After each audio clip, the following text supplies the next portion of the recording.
በየቀኑ አዲስ ነገር እያደረገ ያስደንቀኛል። ዛሬ ደግሞ በጣም ተለይቶብኛል። ቆይ ግን ምንድነው ይሄን ሁሉ አድናቆት? የዳግም ነገር ባላውቅ ኖሮ ከዚህ አድናቆት ጀርባ ሌላ ነገር አለ ብዬ አስብ ነበር።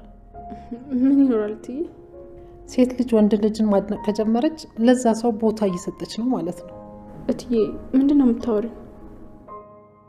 መደነቅና መገረም ከጀመረች እኔ እኮ እየተደነኩም እየተገረምኩም ነው። ከዚህ በፊት ተገርሜ ከማውቀው በላይ በሳም እየተገረምኩ እያልኩ ፈራ ተባ ቃሌን የያዝኩት ደፍሬ ያንተ አድርገኝ የእኔ ሁን ያላልኩት ልቤን አንድ ነገር እጅግ አሳስቦታል። ካንተ ጎሎ አይደለም ልቤን ቀን ሰብሮታል። ቢሆንልኝማ ባላልክ ፈራ ተባ ቢሆንልኝ ብዬ ቢሳካ የምለው ብዙ ነገር አለ ልኖር የምወደው ትላንት ዛሬ ላይ አሸነፈኝና እኔም መውደድ አልቻልኩም እምነት ጠፋኝና እያለ ይቀጥላል። ዳጊ እንዴት መጣ?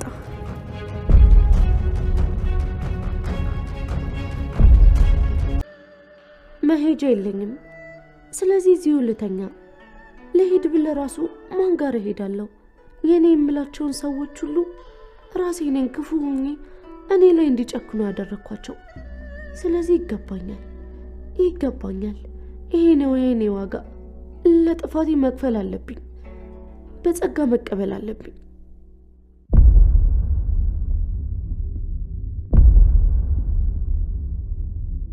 አረ ለመሆኑ ጭራሽ እዚሁ ልተኛ ነው እንዴ? ለነገሩ ይህ ዋጋሽ ነው። ኡፍ እንዲሆና በማየቴ በጣም ድል። ሰላም ውዴ ቻናል የቤተሰቦች እንዴት ናችሁልኝ? እንኳን ወደ እኔ ቻናል በሰላም መጣችሁ። ደህና ናችሁ ወይ ውድ ቤተሰቦቼ?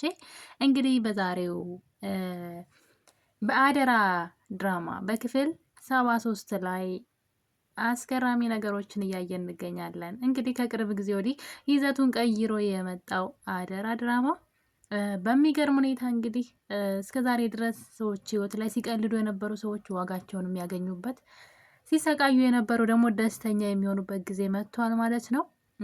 አንደኛዋ ሰላም ናት። ሰላም ልጇን ሀሰተኛ ልጅ ተሰጥቷት ልጇ ያልሆነችውን ልጄ ናት ብላ መከራዋን ስታይ፣ ብሌንም ደግሞ እንደዛው እንግዲህ በቃልና በአቶ በኃይሉ ስትሰቃይ ነበረ። እናቷንም እንዳታገኝ በጣም ብዙ ነገር ሲደረግባት ነበረ። እንግዲህ አሁን ላይ ሁሉም ሚስጥር ወጥቷል ማለት ነው። ለዛም እንግዲህ ባጠፉት ልክ ሁሉም እየተቀጡ ይመስላል። በሚያሳዝን ሁኔታ እንግዲህ ቃል ከሰላም ቤት ከወጣች በኋላ ጥሩ ነገር እየገጠማት አይደለም። በጣም ታሳዝናለች። እውነት ለመናገር ከሆነ መጥፎ ሁኔታ ላይ ነው ያለችው። እንግዲህ የሰራችው ግፍም ነው። ቃል ቀላል ሰው አይደለችም። በነገራችን ላይ ከባህሉ ራሱ ትብሳለች። ስታደርጋቸው የነበሩ ነገሮች ከባህሉ እንደምትብስ ነው እንግዲህ የሚያሳዩት። በመጨረሻው ሰዓት እንኳን ይቅርታ መጠየቅ አልቻለችም። እድል ነበራት። ሰላም ልትራራላት ትችል ነበረ። ይቅርታ ብላ ጥፋቷን ብታምንና እዛ ቤት በወንድሟ ተገዳ እንደገባች ብትናገር ጥሩ ነበረ። እንግዲህ ቃል ይህን ነገር ማድረግ አልቻለችም። ታዲያ እንግዲህ መጨረሻዋ በጣም ነው የሚያሳዝነው። ሰላም ካባረረቻት በኋላ ከቤቷ ማለት ነው። ሰላም አሁንም ቃል ልጇ እንደሆነች ነው የምታምነው። ነገር ግን ጨክና እንግዲህ ያለምንም ነገር ከቤት አባራታለች። ከቤት ከወጣች በኋላ ወላጅ እናቷ ጋር ነው ሄደችው። እንግዲህ እንደዛ ዋርዳ ከፍ ዝቅ አስደርጋ በሰው ፊት ያባረረቻት እናቷ ጋር ነው ሄደችው። እናትየዋም ደግሞ እንግዲህ ከሰላም ቤት ምን ኩና ወጥታ እንደመጣች ስላወቀች፣ ምን አድርጋ እንደመጣች ስላወቀች እናቷም ያንቺ ነገር በቃይ ብላ ሀረግ ማለት ነው አልፈልግሽም ብላታለች። ሌላው እንግዲህ ሄለን ናት። ሄለን እንደሚታወቀው የእሷን እያንዳንዱ ሚስጥሮቿን ታውቃለች ከመጀመሪያው ጀምሮ ሳታውቅ ያኔ ቃል ማለት ነው። ቃል ጎበዝ ምናት፣ ግን ደግሞ ብልጥ አይደለችም። ነገ ላይ ምን ይዞብኝ ይመጣን ህይወቴ ላይ ብላ የምታስበው ነገር የለም። ለዛም እንግዲህ ሚስጥሯን ለሄለን ስትነግራት አይተናል። እንደምታስታውሱት ሄለን ለመጀመሪያ ጊዜ ቃል ለረጅም ጊዜ ስትጠፋባት ምን ኩና ነው ብላ እሷን ፍለጋ ወደ ሰላም ቤት መታ ነበረ። በዛ ሰዓት እንግዲህ ቃል አምልጧት እዚህ ቤት ምን ትሰሪያለሽ ብላ ስትጠይቃት ጓደኛዋ ሄለን ማለት ነው እዚህ ቤት ይች የምታያት አሮጊት ሰላም ትባላለች። አረብ ሀገር 10 ዓመት ኑራ ነው የመጣችው እና በጣም ብዙ ገንዘብ ነው ያላት። ስለዚህ ወንድሟ ነው እዚህ ቤት የእሷ ልጁኛ እንድገባ ያመጣኝ። ሄለን ማን ነው ብሌን የምትባል በልጅነቷ ትታት ሄደች ልጅ ነበረች እና እሷ ናት ብሎ ነው ለእሷ እንግዲህ ያመጣኝ በማለት እሷን ገድዬ ንብረቷን ወስዳለሁ፣ በኃይሉንም ደግሞ ወንጀል ሲሰራ የሚያሳይ ፋይል እኔ ጋር አለው፣ እሱን ለፖሊስ ሰጥቼ አሳስሬው ሁሉንም ነገር የግሌ አድርገዋለሁ ብላ ለሄለን ስትነግራት እያየን ነበረ። አንዳንድ ጊዜ ድሃ ስለሆን ብቻ የሰውን ገንዘብ እንደማንመኝ ከሄለን ማየት ይቻላል። ሄለንና ቃል ተመሳሳይ ህይወት ነው ያላቸው። ሁለቱም በችግር የኖሩ ናቸው። ሁለቱም ገንዘብ የሚያስፈልጋቸው ናቸው። ነገር ግን ምን ያክል የሰማይና የምድር ልዩነት እንዳላቸው ነው የሚታየው። ያችኛዋ ለሀቅ የቆመች ናት፣ የሰው ገንዘብ የማትፈልግ ውሸት የምትጠላ። ይችኛዋ ደግሞ በተቃራኒው ማለት ነው ሰላምን በተደጋጋሚ ለመግደል ስትሞክር አይተናል። በኃይሉን ስታሳስር በጣም ብዙ ነገሮችን ብሌንንም ስታሰቃይ ነበረ፣ በቻለችው አቅም ማለት ነው። ብዙ ነገር አድርጋለች። ሰላም ላይም በጣም ብዙ ነገሮችን አድርጋለች እና ይህ ሁሉ እንግዲህ ገንዘብ ለማግኘት ነው። ብዙ ርቀት ብትጓዝም ግን እንግዲህ መጨረሻዋ ውድቀት ሆኗል የቃል ማለት ነው። በጣም ነው የምታሳዝነው አሁን ባለችበት ሁኔታ። ታዲያ እንግዲህ ሄለንን ሚስጥሯን ስለምታውቅባትና እንዳታጋልጣት ስለፈለገች ቤተሰቦቿን እገልብሻለሁ ካስታወሳችሁ የሆነ ጊዜ ብሌን በር ስር ተደብቃ ስታዳምጣቸው ሄለን ደግሞ ለብሌን እናቷ ሰላም እንደሆነች ለመናገር ወደ ብሌን ክላስ ትሄዳለች። ቃልም ተደብቃ እንግዲህ ነገር ትሰማለች። እናትሽ ሰላም ናት ብላ ብትነግራትም ብሌን ግን ማመን አልፈለገችም እና ልታምናት አልፈለገችም። ታዲያ እንግዲህ ሄለን አሁንም በዚህ አላቆመችም። ወደ ሳሎን በመሄድ ሰላም ሶፋ ላይ ተኝታ ታገኛታለች። ሰላምን በመጣራት ብሌን ያንቺ ትክክለኛ ልጅ ናት ትላታለች።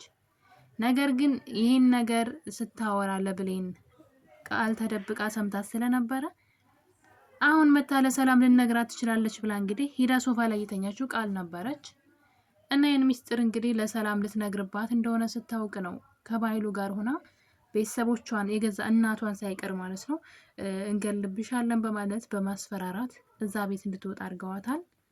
ሄለንም እንግዲህ ቤቱን ለቃ ሄዳለች። ታዲያ የት ሄደች ብለን ሁላችንም ግራ ተጋብተን ነበረ። ሄለንን ምን አደረጓት በኃይሉና ቃል ሄለንን ምን አደረጓት እያልን ነበረ። ነገር ግን ሄለን ከዛ ቤት የወጣችው በእናቷ ስላስፈራሯት ነው። ታዲያ በመጨረሻው ጊዜ ቃል ከሰላም ቤትም ተባራ፣ እናቷም ዓይንሽን ላፈር ስትላት፣ በኃይሉም እንደዛው መግቢያ ስታጣ ሄለን ጋር ነው ሄደችው። እንደዛ ያሰቃየቻት ልጅ ጋር ማለት ነው። እንግዲህ ነግበኔ የሚባል ነገር አለ ማለት ሰው የዘራውን ያጭዳል እና እንግዲህ የጊዜ ጉዳይ እውነታው ሲወጣ ቃል መግቢያ ታለች። የሄደችውም እንግዲህ ወደ እሷ ነበረ። ሄለንም እንደምታዩት ዋጋዋን ሰጥታታለች። ላደረገችባት ነገር ሁሉ በመጠኑም ቢሆን እየተበቀለቻት ትገኛለች። በተለይ ደግሞ በቤተሰቦቿ ነው የመጣችባት፣ በቤተሰቦቿ ነው ያስፈራራቻት። ለዛም እንግዲህ እሷ ያደረገችው ነገር ምንድን ነው? እንደምታዩት ቃል ያላትን ነገር ሁሉ በመንጠቅ ማለት ነው ባዶዋን እንድትሆንና ጎዳና ላይ ልብስ እንኳን የላትም ከላይ በደንብ የምትለብሰው ሆና እንደምታዩት እንግዲህ በጨለማ ቃል ብቻዋን ጎዳና እያደረች ትገኛለች። መድኃኒቷን፣ ብሯን፣ ልብሷን ሳይቀር ወስዳ ብርዱ፣ ሁሉም ነገር በጨለማ ረሃቡ እንዲፈራረቅባት አድርጋ እየተበቀለቻት ትገኛለች። ነው በጣም ነው ያሳዘነችኝ። ሁልጊዜም የውሸት መጨረሻው ሽሽት መሆኑን እንግዲህ ከቃል ማየት እንችላለን ማለት ነው። ቃል የሰራችውን ነገር ሁሉ ነው አሁን እየተከፈላት ያለው። ስለዚህ ከቃል ልንማር የምንችለው ነገር ሁሉም ነገር የጊዜ ጉዳይ ነው እንጂ እውነቱ መውጣቱ ስለማይቀር፣ እውነት ማሸነፏ ስለማይቀር ሁሌም ከእውነት ጎን እንድንቆም ውሸትን ደግሞ እንድንጠላ ነው የሚያሳየው። ትላንትና ጥሩ ኑሮ እየኖረች ነበር። የውሸት ነው ግን ትክክለኛ ያልሆነ ማለት ነው። እንግዲህ ያ ነገር አሁን ላይ ውሸት ስለነበረ ጊዜውን ጠብቆ ጠፍቷል ማለት ነው። ይዛው የነበረውን ነገር ሁሉ አጥተዋለች። ታዲያ ከውሸት ምንም አይተረፍም። ጊዜያዊ ደስታ ብቻ ነው ያለው። ጊዜያዊ ነገ ላይ ዋጋ ነው የሚያስከፍለው እና ቃል በጣም ነው የምታሳዝነው እውነት ለመናገር ከሆነ። በሌላ በኩል ደግሞ እንግዲህ ብሌንና ዳግም እንደምታውቁት ባልና ሚስት ለመሆን ቃል ተግባብተው ቀለበት አድርገዋል። ነገር ግን ነገሩ ሁሉ ወደ ሌላ እየሄደ ነው። እንግዲህ ብሌን በሳሚ ሳትጠለፍ አትቀርም ማለት በሳሚ ፍቅር ጠብር ግፍ ያለች ትመስላለች። ምን ኩኛ ነው ቸኩዬ ዳግምን የጠበስኩት ያለች ነው ብትመስለው። እንግዲህ ብሌን ዳግም ከሳሚ ራቂ እያለ በተደጋጋሚ ቢነግራትም እሷ ግን ነገሮችን እያመቻቸች ከሳሚ ጋር መቀራረብ ጀምራለች። በሚገርም ሁኔታ ሳሚ ምናልባት በፊት ጥሩ ሰው መልካም ሰው ቢሆን ኑሮ በፊት የባህሉ ሰው ስለነበረ በጣም አደገኛ ክፉ ልጅ ነበረ። ያው በኃይሉ ስራውን ስለሚያሰራው ነው እና በሚገርም ሁኔታ ብሌን ተቀይራለች። ማንም ሰው ብሌን ከዳግም ውጭ ሌላ ወንድ ታስባለች ብሎ የሚያስብ ሰው ይኖራል ብዬ አላስብም ነበረ። እንደ ሁኔታዋ እንደ ድርጊቷ እና ታማኝ ነኝ ብላም ስለምትል ነው እንጂ ከዳጊ ጋር ያላቸው የፍቅር ግንኙነት ያን ያክል የደመቀ ወይም ደግሞ የሆነ የሚያጓጓ አይደለም። ከመጀመሪያውም ዝም ብለን ስናየው እንዲሁ ሲቀራረቡ አንድ ግቢ ውስጥ ስለሚኖሩ ሲቀራረቡ አብረው የሆኑት ነገር ነውና መቼ እንደተፋቀሩ መቼ ፍቅር እንደጀመሩ ራሱ ያን ያክል እንትን አይደለም ማለት አጓጊ የፍቅር ታሪክ የላቸውም። ግን ወዳው እንግዲህ አብራ እየኖረች ነበረ። በዛ ላይ ደግሞ ራሷን በጣም ታማኝ አድርጋ ነው የምታስበው። እንግዲህ ዳግም ከእሱ ራቂ፣ እሱ በተደጋጋሚ እያስፈራራኝ ነው፣ ብሌንን እነጥቃለሁ እያለ ነው። ስለዚህ ከእሱ ራቂ፣ ምክንያት እየፈለገ ከስርሽ ላለመጥፋት እየሞከረ ነው ቢላትም እሱም ባታምነው እኔን አታምነኝም እንዴ? እኔ እኮ ከአንተ ውጭ ለአንተ ብቻ ነው ልብ የሚመታው፣ ከአንተ ውጭ ማሰበው የለም በማለት እንግዲህ ዳግምን ስታሳምነው እያየን ነበረ። እኛም አምነናት ነበረ። ያበጠ ቢፈነዳ ብሌን በፍጹም በዳግም ለሌላ አታስብም ብለን ነው እንግዲህ እኛ እርግጠኛ ሆነንባት ነበረ። ነገር ግን ብሌን ተይዛለች። ባላሰበችው ሁኔታ በሳሚ ፍቅር እየተያዘች መጥታለች። እንግዲህ በመሀል በዳግምና በብሌን መካከል ክፍተት ተፈጥሮ ነበረ። ያኔ ቃል አብራ ያደረች ምስል አስመስላ ማለት ነው በመካከላቸው ክፍተት እንዲፈጠር ሆኖ በነበረበት ጊዜ ነው እንግዲህ ሳሚና ብሌን መቀራረብ የጀመሩት።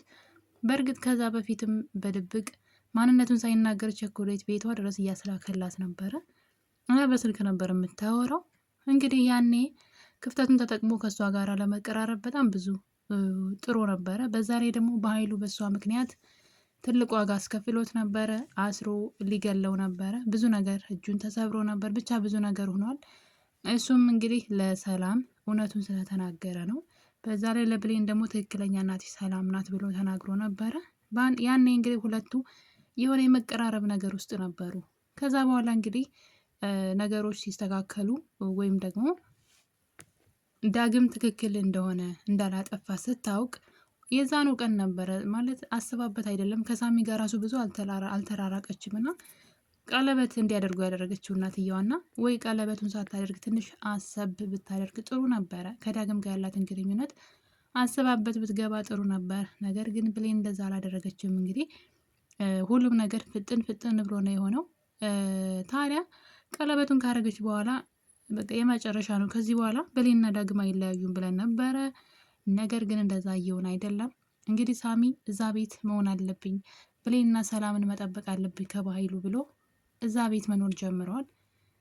ታዲያ እዛ ቤት በሚኖርበት ጊዜ እንግዲህ በሚያደርጋቸው ነገሮች ሁሉ ያ መጥፎ ሰው ነው ብላ የሳለችው ሳሚ በሚገርም ሁኔታ ሲበዛ መልካምና በዛ ላይ ጎበዝ ወንዳ ወንድ ጭራሽ ስታደንቀው ሁሉ ነበር። እንደ ሳሚ አይነት ወንዳ ወንድ የሆነ ጎበዝ ሁሉን አሟልቶ የሰጠው እያለች እንግዲህ ሰላም ስታደንቀው ብሌን በፍቅር ዓለም እየሄደች ነበር። እንግዲህ እሱም በሀሳብ ማለት ነው።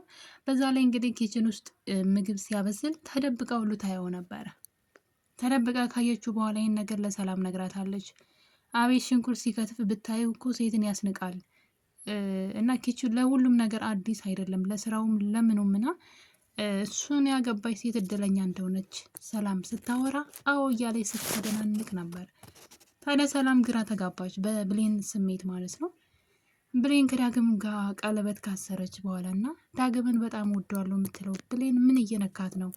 እንዴት ነው ሌላ ወንድ ሲደነቅ እንደዚህ በፈገግታ ደስ ብሏት አብረ የምታደንቀው ብላ ሰላም ግራ ተጋብታ ነበር በነገሩ። በዚህ አላቆመችን ብሌን እንደምታዩት ፈገግ እያለች እንግዲህ በሀሳብ ትሄዳለች። ከሳሚ ጋር ያላት ቀረቤታ ሰላም እየረበሻት ነው። ሰላም አልሰጣትም። ይቺ ልጅ ፍቅረኛ እያላት ለምንድን ነው ከሳሚ ጋር በዚህ መጠን እንደዚህ መሆን? ለምንም ትሽኮረመመው? ሲበዛ ስለሱ ማሰብ ጀምራለች። ሳታስበው በሳሚ ፍቅር ተይዛለች። ታዲያ ሳሚም እንግዲህ ሰላም ቤት መቆየት የፈለገው ዋናው ዓላማው ብሌንን በእጁ ማስገባት ነው ከዳግም ወስዶ፣ በተለይ ደግሞ በመካከላቸው የሚፈጠረውን ክፍተት ተጠቅሞ እሷን ቴኬር እያደረገ እንድትወደው ማድረግ ነው። እና እንግዲህ በዛሬው ክፍል በሚያሳዝን ሁኔታ ሁለቱ ውጭ ላይ ቁጭ ብለው ቆንጆ የፍቅር ምሽት ነው እንግዲህ ፍቅረኛሞች የሚያደርጉት ነው። ወይን ይዘዋል፣ እንደምታዩት እሳት እያነደዱ ነው ውጭ ላይ ጋቢ አብረው ለብሰው በፍቅር አንዴ ሙዚቃ ሲገባበዙ ስትዘፍንለት በጣም ብዙ ነገር እያደረጉ ነበረ። ሳሚ ደግሞ በፍቅሯ ሲሟዘዝ እያየን ነበረ፣ እያደነቃት ነበረ። ማለት ከኔ ፊት ዳግምን ስሙን ራሷ አትጥሪ እያላት ነበረ። እና እንግዲህ በፍቅር ቅልጥ ብለው ምሽታቸው ሰላም ተደብቃ ስታያቸው ነበረ። ብሌን ምን እየሆነች ነው? ፍቅረኛ አላት እኮ ብላ አሁን ይህን ነገር ዳግም ቢያይ ጥሩ ነው ወይ ብላ ፈርታ ከበር ላይ ቁማ እያየቻቸው እያለ በሚያሳዝን ሁኔታ እንግዲህ ዳግም በሩን ከፍቶ ገብቷል። በዛ ምሽት እጅ ከፍንጅ ነው የተያዘችው ብሌን። እጅ አልሰጥም እኔ ያንተ ፍቅረኛ እኔ ያንተ ሚስት ያለችው ብሌን፣ ታማኝ ነኝ ያለችው ብሌን እጅ ከፍንጅ ከሳሚ ጋራ የፍቅር ምሽት ላይ ተገኝታለች። ሳሚ ውሳኔው ምን ይሆን? መጀመሪያም እየፈራ ነበረ። ሳሚ ብሌንን ይቀማኛን እያለ ነበር። በቀጣይ ክፍል ምን ይፈጠራል? አብረን የምናይ ይሆናል። እስከዛው መልካም ቆይታ